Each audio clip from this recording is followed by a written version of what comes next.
Blessings and abundant grace to you and yours this absolutely wonderful Wednesday. There was a man in the Old Testament, and it's kind of unique because he did everything God called him to do. I hope I do just some of what God's called me to do. But Noah, he did everything, and he was known as a just man and a righteous man in his era.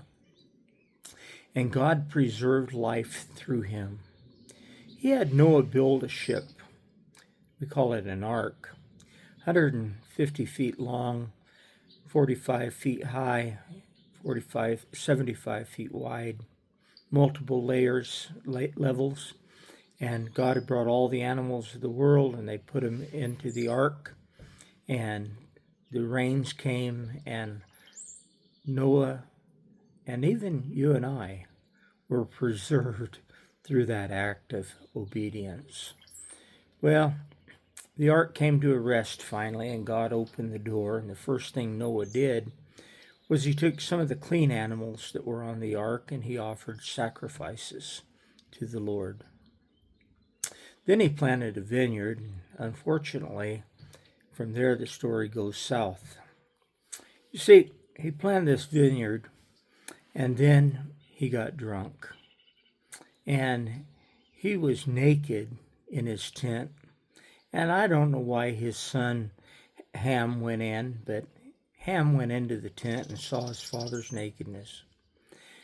There's a lot of debate as to exactly what that means, and I really can't tell you that I know for sure.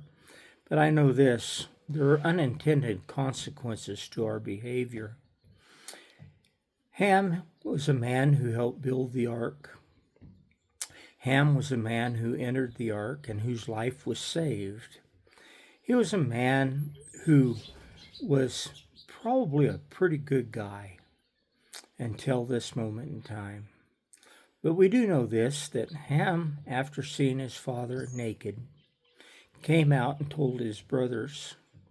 And we know that the brothers took a blanket and put it over their shoulders, and they walked in backwards and covered their father's nakedness. The family was torn apart at this point, and it was all due to the decision Noah made to get drunk. There are many stories, and we're going to look at some of those, of the consequences of behavior when we get drunk. I read this morning that 1/2 of all rapes are associated with alcohol. Unintended consequences. May today be a blessing to you, and may you be filled with the Holy Spirit, and may you walk in that Spirit, and may you continue to walk in that Spirit, and make good decisions as the Holy Spirit leads, guides, and directs you. Have a great day today. I'll see you tomorrow prayerfully.